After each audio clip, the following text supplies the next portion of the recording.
RJD नेता तेज प्रताप पर अपने पिता लालू यादव का रंग पूरी तरह से चढ़ा हुआ है। अपने पिता को गुरु मानकर तेज प्रताप अब खुलकर उनके रंग में आ गए हैं। बीते रोज तेज प्रताप अपने पिता के अंदाज में फल मंडी पहुंचे, वहां जूस पीने के बाद फल खाए। साथ ही तेज प्रताप ने न्यूज 18 को अपनी सेहत का राज बताया और बेर खाकर पीएम मोदी को परास्त करने का अनोखा फॉर्मूला भी दिया। हम तो शुरू से बचपन से जब हमारा स्कूल इधर रहता था तो हम हमेशा रुक करके यहाँ जूस पीते थे और फल खाते थे। छठ पूजा भी होता है तो फल यहीं से जाता है। मैंने पापा जी को पूरा फॉलो कर रहा है, जैसे पापा जी करते रहे वैसा ही गुरु को फॉलो करते रहना चाहिए, तभी न शिष्य कामयाब होता है। एनर्जी इसलिए मिलते रहता है।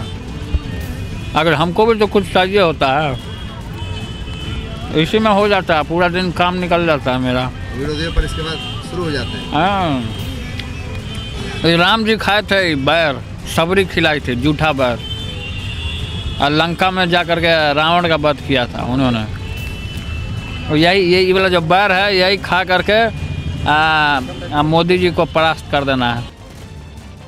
यूपी के देवरिया से बरेली जेल शिफ्ट किए गए बाहुबली अतीक अहमद का जेल में खौफ इस कदर है कि जिला जेल अधीक्षक ने डीएम और एसएसपी को चिट्ठी लिखकर अतीक अहमद को दूसरी जेल में शिफ्ट करने की गुहार लगाई है। जिला जेल अधीक्षक के पत्र से पुलिस और प्रशासन में हड़कंप मच गया है। इसको लेकर पुलिस और प्रशासन के आला अफसरों ने कई थानों की पुलिस फोर्स के साथ ही जिला जेल में छापेमारी भी की। इस बीच खासतौर पर बैरक नंबर 98 की गहनता से जांच हुई। इसी बैरक में बाहुबली अतीक अहमद को रखा गया है। पुलिस ने अतीक अहमद के एक एक सामान की खुलवाकर जांच की, लेकिन इस बीच अफसरों के हाथ कोई भी संदिग्ध चीज नहीं मिली। हम अंडर कंट्रोल पहले से किए हुए हैं, एक रूटीन में रह रहे हैं। उससे डिफरेंट कोई आएगा और वो डिफरेंट जो आएगा वो किन्हीं कारणों से आएगा। कुछ परिस्थितियां होंगी जिनके कारण भेजा गया होगा, तो उन परिस्थितियों को वॉच करके हमको फिर एक्स्ट्रा एफर्ट करना होगा। तो हम चाहेंगे कि कहीं और शिफ्ट हो जाए। रूरल एरिया में ये जेल है तो हमारा पूरा रूरल एरिया में जेल अनप्रोटेक्टेड होगा, इसलिए हम चाहेंगे कि कहीं अलग जगह शिफ्ट हो जाए। इस तरह के इनपुट्स हमें मिलते रहते हैं, तो उस संबंध में हम लोगों ने लोकल पुलिस को, हर थाने को अलर्ट कर दिया है कि कहीं कोई अचानक से किराएदारों की संख्या बढ़ रही हो। कुछ लोगों ने जो अचानक से किराए पे मकान लिए हों उनकी भी चेकिंग कराई जा रही है। इस चीज़ को भी इंश्योर किया जा रहा है कि कोई फर्जी तरीके से अपने आप को अरेस्ट न करा ले, ताकि कहीं किसी तरह से मदद पहुंचाया जाए अनवांटेड तरीके से जेल में। तो इन सारी चीज़ों पर नज़र रखी जा रही है। कश्मीर में युवाओं को भड़काने और कट्टरवाद की ओर धकेलने के लिए आतंकी संगठन इस्लामिक स्टेट जम्मू कश्मीर ने एक नई मैगजीन जारी की है। इस मैगजीन के जरिए कश्मीर के युवाओं को धर्म के नाम पर भड़काया जा रहा है। अल रिसालाह नाम की इस मैगजीन कश्मीर को लेकर भड़काऊ लेख लिखे जा रहे हैं। न्यूज 18 इंडिया को मिली 25 पन्नों की इस मैगजीन में धर्म के नाम पर भड़काऊ लेख लिखे गए हैं। साथ ही मैगजीन में मारे गए आतंकवादियों का भी महिमा मंडन किया गया है। इतना ही नहीं, इस मैगजीन में हुर्रियत के नेताओं और सूफी संतों पर भी निशाना साधा गया है। साथ ही सूफी संतों की मजारों को उड़ाने की भी धमकी दी गई है। शैलेंद्र हमारे सहयोगी फोन लाइन पर मौजूद हैं। शैलेंद्र, इस मैगजीन के जरिए धर्म के नाम पर युवाओं को भड़काने की कोशिश है। बिल्कुल, एक नई पहल है और नई कोशिश है आतंकियों की तरफ से, आतंकी संगठनों की तरफ से, कि कश्मीर के युवाओं को बरगलाया जाए और धर्म के नाम पर उनको हथियार उठाने के लिए मजबूर किया जाए। तो माना जा रहा है कि जो मैगजीन है ये पहले एक न्यूज लेटर के तौर पर प्रिंट होती थी, लेकिन इसको एक नया फेस दिया गया, एक नया चेहरा दिया गया इस मैगजीन को। और इसकी शक्ल खूबहू जो रूमिया मैगजीन इस्लामिक स्टेट की सीरिया और इराक में छपती है, लगभग वैसी ही इसकी शक्ल है। आपको बताना चाहूंगा, इस मैगजीन के जरिए कश्मीर के युवाओं को मजहब के नाम पर भटकाने की कोशिश की जा रही है। हमारे जो सूत्र है सिक्योरिटी एस्टैब्लिशमेंट में, उनका कहना है कि हालांकि इस्लामिक स्टेट JNK का वजूद बहुत छोटा है कश्मीर में, लेकिन चिंता इस बात को लेकर है कि जो यूथ भटके हुए हैं और जिन लड़कों को रेडिकलाइज किया जा सकता है, उसमें एक बड़ी कोशिश ये की जा रही है इस्लामिक स्टेट JNK की तरफ से, ऐसी मैगजीन को जारी करके ये कोशिश की जा रही है दोबारा कश्मीर में युवाओं को भटकाने की। बिल्कुल शैलेंद्र, आपका इस तमाम जानकारी के लिए शुक्रिया। यूपी के रामपुर में एसपी नेता आजम खान और उनके परिवार के खिलाफ मुकदमा दर्ज किया गया है। उन पर रामपुर और लखनऊ में फर्जी जन्म प्रमाण पत्र बनवाने का आरोप है।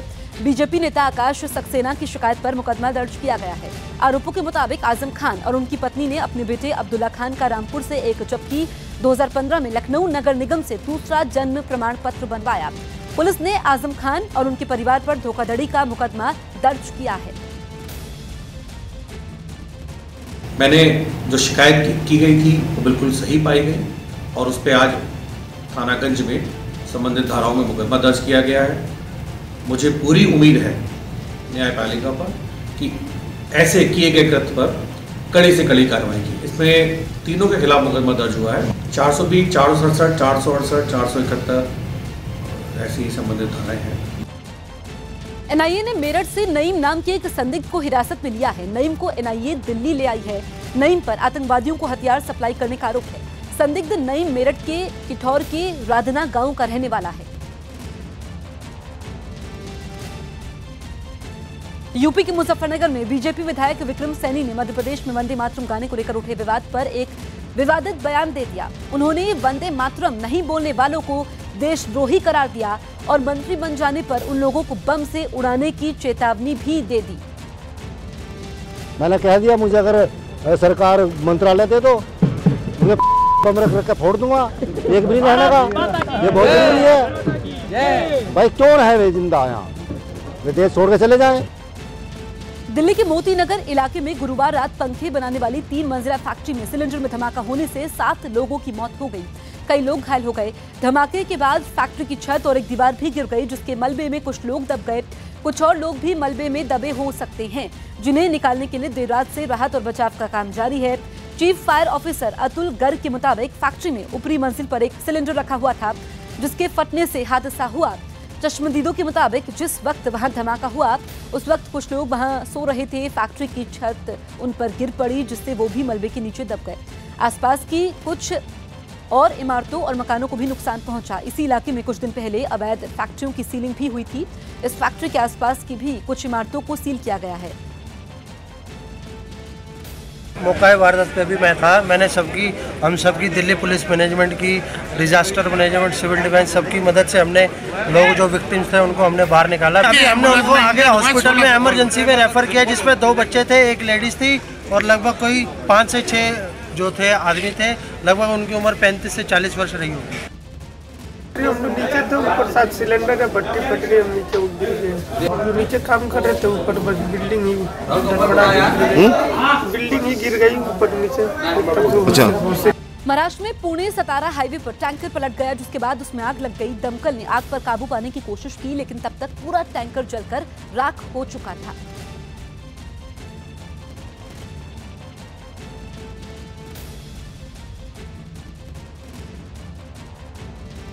मुंबई के पास कुर्ला से आत्महत्या की कोशिश का एक वीडियो सामने आया। कुर्ला रेलवे स्टेशन पर एक महिला आत्महत्या करने के इरादे से रेलवे के ट्रैक पर खड़ी हो गई।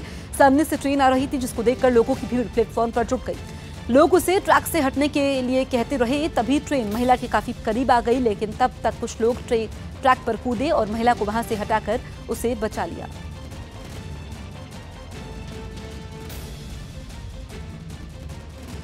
महाराष्ट्र के पुणे में एमएनएस की गुंडागर्दी देखने को मिली। पुणे के रोहित बोराडे नाम के एक लड़के ने राज ठाकरे पर फेसबुक पर कमेंट किया था। इसके बाद एमएनएस समर्थक रोहित के घर में घुस गए। एमएनएस समर्थकों ने रोहित से उठक बैठक करवाई। उन्होंने रोहित से माफी भी मंगवाई।